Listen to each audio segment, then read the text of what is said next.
Hey everyone, this is Jennifer Beamer, owner-operator of Expertly Dyed Art by Science, and this is the daily vlog, episode number 38.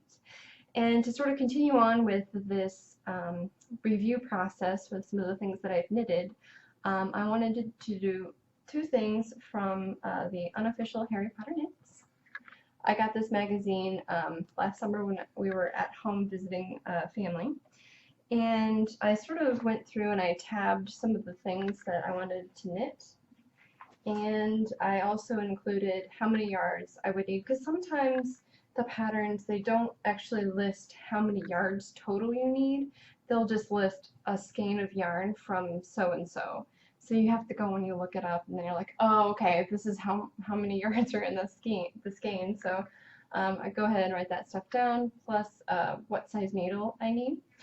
And there were two items in this particular magazine that I just had to knit right away. The first one was the Gray Lady's Cloak, and I just was completely smitten with it. It is sort of a modern finish, how it's a little bit shorter, and it has a hood. I love hoods.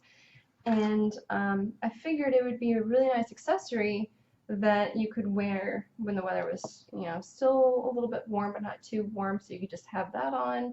Or if it was a little cooler, you can put that on over a coat, so it would have sort of like a built-in hood. Anyway, so I decided to do this out of silk, even though they do it out of, I think, a mohair. Yeah, it's like a mohair blend yarn. So it has a lot of halo, but it wasn't quite the feel I was going for, and I had a lot of silk. So that's what I decided to do, use silk. Now this is, I think, the second or third lace project that I have worked on, and if you have seen one of my earlier videos where I have an epic lace shawl fail, you'll know that I'm not very good at knitting lace. I always drop stitches or miss something, and anyway, it results in me having to start over completely because I've dropped a yarn over and I don't know how to pick it up. So I got smart. You use stitch markers to mark out how many stitches per pattern repeat you need to go. So with that, I was actually able to do the pattern here at the bottom. Most of the lace is actually at the bottom. So I'll have to post some better photos of this on my blog, but you can kind of see how there's sort of like this triangular plate at the bottom, and it's really pretty when you're wearing it. You can see it better here in the photo. Oh. So it kind of like crosses over a little bit. Anyway, it's very pretty, but on silk it's not as good, I think. Partially it's probably because there isn't enough flexibility. It's kind of limp. So as a result, the hood kind of looks like this. It's pretty much shapeless, and I'm going to put it on just to illustrate how it looks.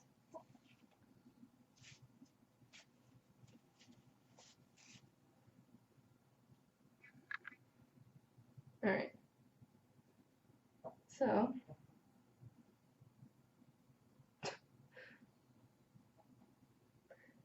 this is how it looks on me. And I do wear this. I have worn this a few times, but when I wear it, I actually have to pin it on my head, otherwise it just falls down. Goodness. So it's kind of a mess, but once I get it, it looks pretty. It's just the most impractical thing I've ever made for clothing. You can see from the side.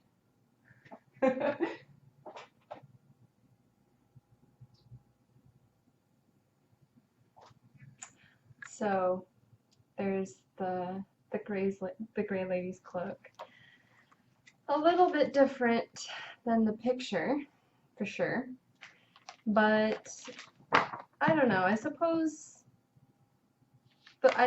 when you read patterns, and I don't know how many times I've learned this lesson, when you want to make something that looks like the pattern, use a similar kind of yarn, if not the exact yarn.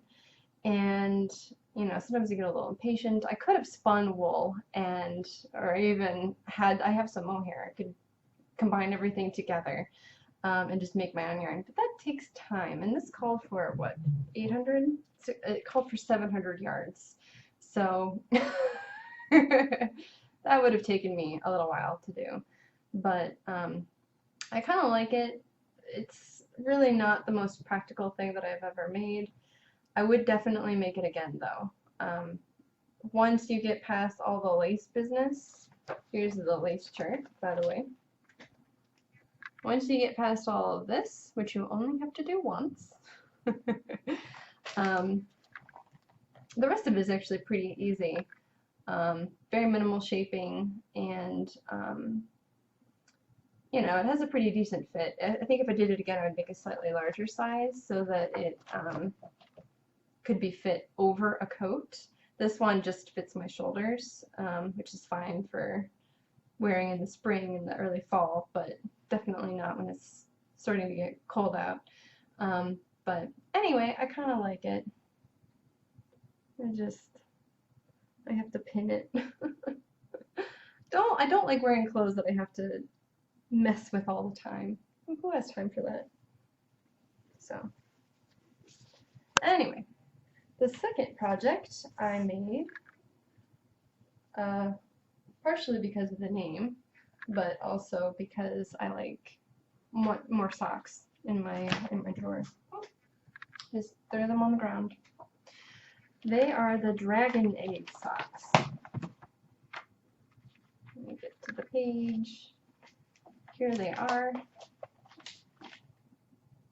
Now, I did a video about spinning this yarn, and to get the right gauge, I made a sample, knitted it, found out it was too big, and then I spun it at a slightly smaller gauge so that when I made the socks, they would actually fit tight to my leg, which is important because I don't like saggy socks. So there are two patterns. There's this one, which is the Quidditch pattern, and then this pattern, which is the dragon egg pattern. And they look very comfy. So this is my yarn. This is hand spun that I made, and I dyed it a few years ago and decided to not sell it. I wanted to keep it, and I decided this would be the yarn for these socks. And here they are, all nice and finished, washed and everything, ready to be worn. Now, I like this pattern, but I don't like what I had to do to fit the small size. So when you're making socks, you usually have to go 2 inches before you start doing the tapering for the foot, or for the end of the foot, the toes. And the pattern was long enough such that there was only 1.5 inches left before I had to get to that point, which meant I couldn't do the full pattern on the sock here. Couldn't do the full pattern up to here before I had to start doing the decreases, and I didn't want to interrupt the pattern where I predicted it was going to be, so I was like, well, what do I do? I guess I'll just stop here and see how it looks. I don't really like how short it made the pattern look on the top of the foot. It just kind of stops, and then there's all this area right here, so it doesn't look as nice. So I'll have to think of something else to do when I make this pattern again. It's not quite the way that I wanted it to be, but you know, it's a learning process. This is just, I think, the 4th pair of socks that I made, and only the 2nd pair of hand spun socks I've made, so there's plenty of room for improvement. But one thing I really, really, really, really love about these socks are the heel.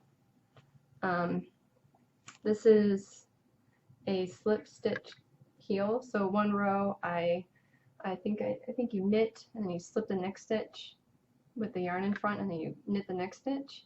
So it actually makes it very textured, and I think it will take the abuse of my shoes. My other socks, my silk socks, they start to get kind of worn here. I mean, it pills, but that's, you know, no big deal. But I would like something that didn't do that, and I think this type of heel will be really good for that.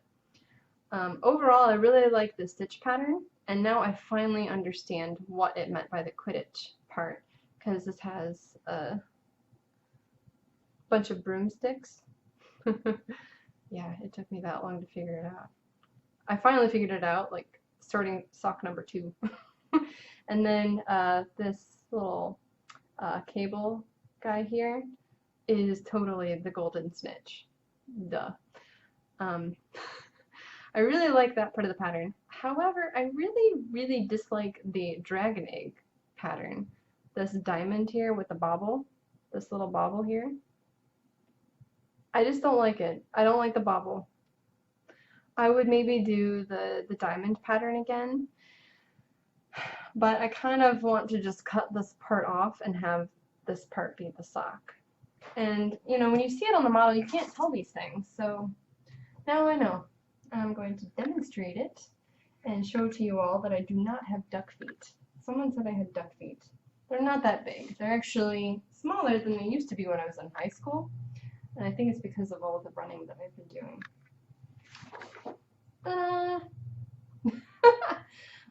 When you wear them, you can't tell that they have this like little weird bobble shape. This thing right here. You can't tell that when you're actually wearing them. And they don't look so terrible when they're actually on the foot.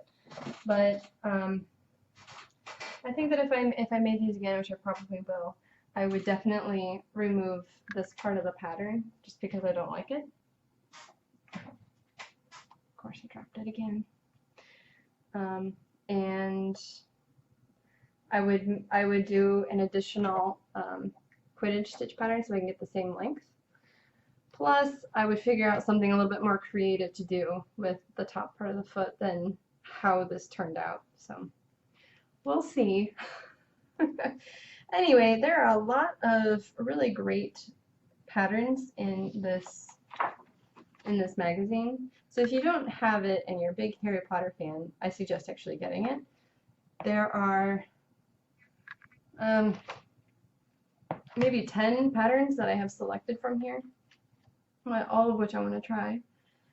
And I've done 2 of them so far. I had to break and do something else for a little bit because this magazine was sitting out for too long and it was starting to get bent. So anyway, if you have any questions or comments or anything else you want to add to this review, please post that below in the comments. If you like this video, give me a thumbs up. And subscribe if you haven't. I have a lot of other tutorial videos and I keep coming out with those regularly. So if you want to learn something new about spinning or maybe weaving, you can head over there and check those out. Anyway, you can also find me on Facebook and follow me on Twitter. You can also check out my blog where I post a lot of these other kinds of reviews and tutorials and patterns and stuff like that, patterns that I made. And you know, whatever fibery things I'm doing at the moment, you can see all that there. Anyway, thanks for watching.